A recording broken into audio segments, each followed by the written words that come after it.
L'Inde est, avec le Proche et le Moyen-Orient, un des grands lieux de civilisation créatrice de religion. Alors pour l'Inde, rapidement, vous avez d'abord les religions primitives, de type chamanique, naturaliste, etc., qui sont encore extrêmement vivantes et très présentes dans certaines régions de l'Inde.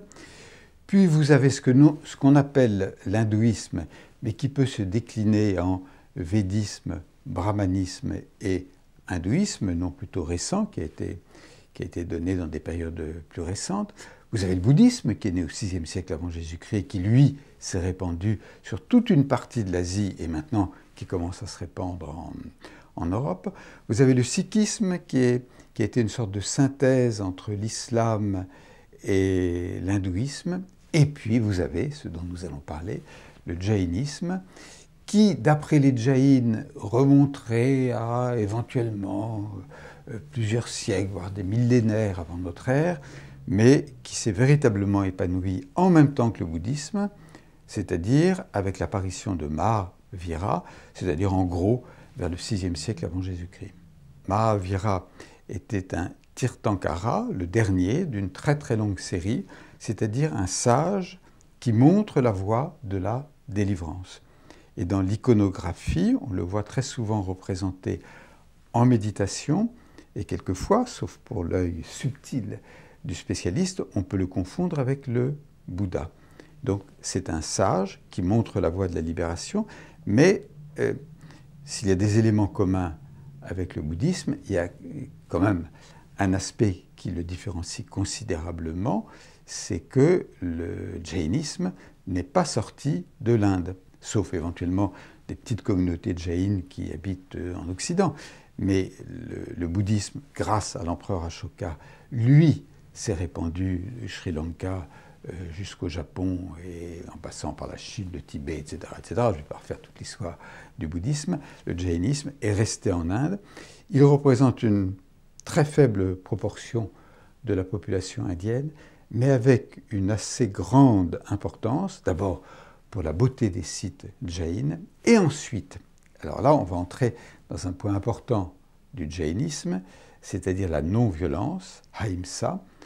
Les jaïns, encore plus que les bouddhistes, ont développé l'idée de non-violence, c'est-à-dire que l'être humain ne doit porter atteinte à aucune forme de vie. Par conséquent, ça a empêché les jaïns d'être agriculteurs. Quand vous êtes agriculteur, vous bêchez, vous risquez de tuer des moucherons, des vers de terre. Et d'ailleurs, on voit, c'est une image assez courante, certains jaïns, plutôt un peu extrémistes, porter devant eux, devant leur bouche, un voile pour ne pas avaler un moucheron. Donc la non-violence a été très importante pour les jaïns, et ça les a poussés à devenir donc des commerçants, parce que dans le commerce, vous ne portez atteinte, en principe, peut-être indirectement, mais vous ne portez atteinte directement à aucune forme de vie. Et la communauté de jaïns, grâce à cela, est devenue riche, et donc puissante. Alors, la méthode que j'utilise, en général, c'est d'aller voir sur place, lorsque je m'intéresse à une religion. C'est ce que j'appelle en quelque sorte la philosophie par les pieds. C'est-à-dire que la lecture de textes théoriques me passionne, mais ça ne suffit pas. C'est en étant sur place, en regardant les êtres humains dans leurs rituels, en échangeant avec eux, quand on peut, je ne parle pas les langues, mais à travers l'anglais, en sentant les choses, en vibrant lorsqu'il y a des belles liturgies, que j'essaie de m'imprégner d'une religion. Et j'ai donc découvert le jaïnisme il y a fort longtemps, lors de mes premiers voyages en Inde, sans savoir ce qu'il y avait derrière ces rituels qui m'intriguaient. Et ça n'est que dans une date relativement récente que j'ai choisi, puisque je connaissais quand même pas mal le bouddhisme, un peu aussi certaines formes de l'hindouisme, que je connaissais un peu aussi l'islam présent en Inde. J'ai voulu donc un peu approfondir ce qu'était le jaïnisme en me rendant dans 5 ou 6 des principaux sanctuaires. La principale caractéristique, c'est la recherche de la moksha, c'est-à-dire de la délivrance. Le but de l'être humain sur Terre, homme ou femme, c'est d'atteindre la délivrance. Ça ne veut pas dire qu'il y a forcément un autre monde.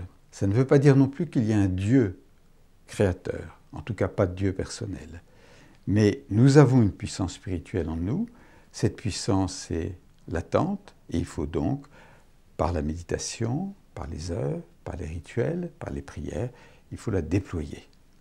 Et, bien évidemment, dans ce cheminement spirituel, le respect profond de la vie à travers la non-violence est capital. Gandhi était originaire de Gujarat et il se trouve que dans le Gujarat, il y a 3 ou 4 des grands centres du jainisme. Et puis on apprend par des textes de Gandhi lui-même que son père recevait des moines et des prêtres du jainisme. Donc enfant, adolescent et même plus tard, il a sûrement été profondément marqué par la non-violence qui est au cœur du jainisme. Cela dit, le jainisme n'est pas, parmi les religions de l'Inde, la seule à préconiser la non-violence. Cette non-violence se trouve aussi dans le bouddhisme et dans certains aspects de l'hindouisme. Mais la marque du jainisme est certaine sur Gandhi. Le svastika est un des symboles importants dans le jainisme, pas seulement d'ailleurs dans le jainisme, on va le retrouver dans d'autres formes religieuses en Asie. C'est donc 2 croix qui se croisent. L'horreur nazie a repris ce symbole pour le mettre à l'envers, donc ça a donné en Occident la croix gammée, et là-bas ça donne un symbole, au contraire, qui est un symbole religieux de délivrance.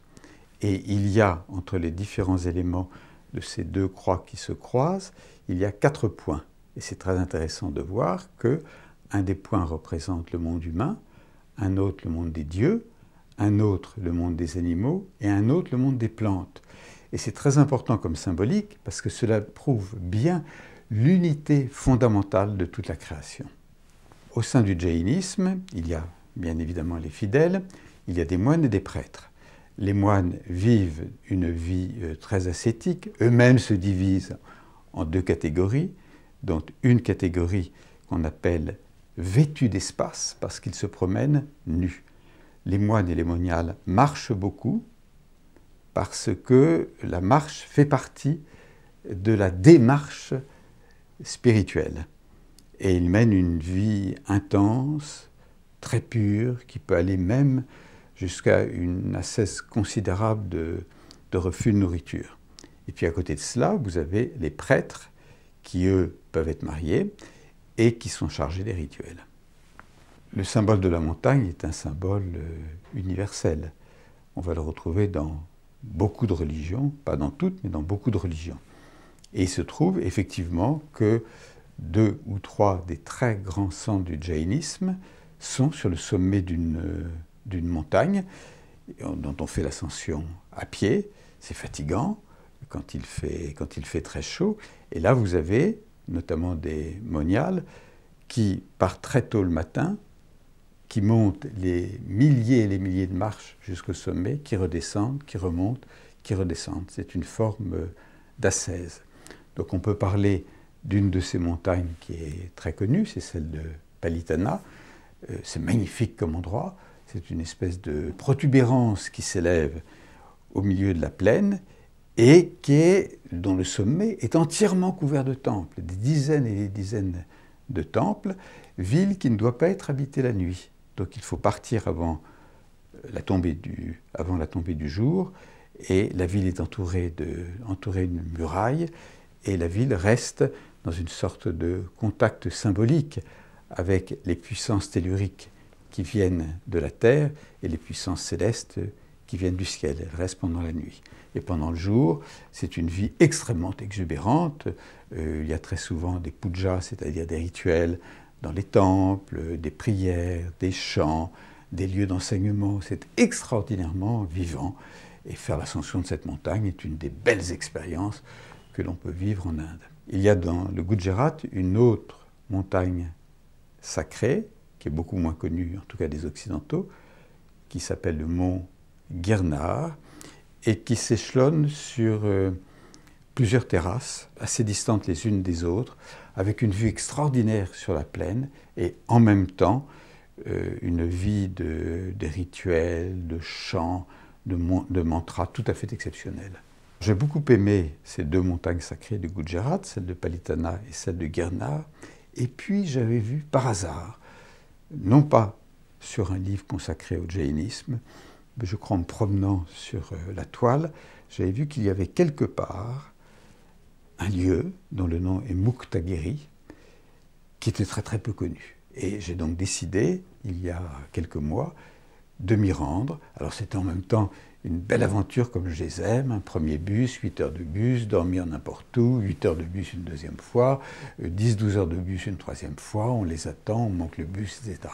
Et je suis arrivé dans une sorte de cirque, donc là c'est pas le sommet d'une montagne, il y a une route de terre qui mène dans un cirque dans lequel il y a 52 temples dispersés dans ce cirque, avec une sorte de trajet, comme un trajet magique, comme un trajet sacré, pour passer de temple en temple. Ces temples sont fermés la nuit, ils sont ouverts le matin, donc un prêtre vient les ouvrir, et donc les pèlerins vont aller de temple en temple, de prière en prière, dans un site boisé, avec des singes parfois un peu agressifs et un petit peu affamés. Donc il ne faut pas avoir de biscuits dans son sac, bien évidemment. Et c'est un lieu tout à fait magnifique. Mais bon, voilà, si on veut y aller, je crois qu'il faut y aller aussi avec un désir de purification. Ce n'est pas du tourisme, c'est quand même véritablement un itinéraire spirituel.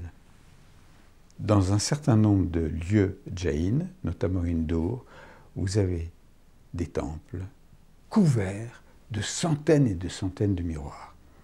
D'un point de vue philosophique et symbolique, c'est extraordinaire de voir la réalité reproduite de manière différente, puisque les miroirs sont des petits miroirs, certains sont orientés dans un sens, d'autres dans un autre sens. Donc, quelquefois, vous voyez vous-même, votre propre visage, d'autres fois, vous voyez le miroir qui est en face, dans les petits miroirs, d'autres fois, vous voyez des statues. Donc, c'est comme s'il y avait une sorte de puzzle du monde dans sa variété, dans sa magie, parce que c'est un lieu tout à fait magique, ça pourrait enchanter bien évidemment des enfants, c'est une salle des merveilles, mais d'un point de vue philosophique, ça veut dire que malgré la multiplicité des apparences, chaque être humain doit rechercher l'unité. Dans l'expérience que l'on peut vivre au sein de ces hauts lieux sacrés du jaïnisme, il y a les rencontres. Alors bien évidemment, c'est une question de langue. Il faut trouver quelqu'un qui parle une langue que vous-même vous pratiquez. Mais vous pouvez vous asseoir devant un des Tirthankara, c'est-à-dire un des saints qui nous aident vers l'ascension spirituelle, et puis vous discutez, soit avec un moine, soit avec un prêtre, soit avec un laïc, et là vous comprenez bien différemment par rapport au rituel auquel vous avez assisté, ou par rapport au texte que vous avez lu, vous comprenez aussi comment le jaïnisme est vécu par des êtres vivants aujourd'hui, au XXIe siècle. Donc c'est une expérience que j'ai pratiquée à Muktagiri, que j'ai pratiquée dans d'autres endroits, et qui me semble absolument fondamentale, car il ne faut pas oublier que, au-delà des statues, au-delà des textes, il y a quand même ce que l'on peut découvrir dans le regard d'un être humain. Comme toutes les grandes religions, le jaïnisme a quelque chose à dire à notre époque, puisque notre époque, surtout en Occident, mais enfin maintenant malheureusement ça se répand dans le monde entier, notre époque oublie ce qui est peut-être le sens le plus important de la vie humaine, qui est la démarche spirituelle. Et le jaïnisme nous conduit dans cette démarche spirituelle. Cela dit, il n'a pas atteint l'universalité du bouddhisme. Donc je pense que c'est très difficile pour un occidental de devenir jaïn, peut-être quasi impossible même, mais il peut, soit en allant sur place, soit en lisant les grands textes mystiques du jaïnisme, il peut comprendre la multiplicité du monde, le respect que l'on doit à cette multiplicité, la recherche de la non-violence et la recherche de l'ascension spirituelle.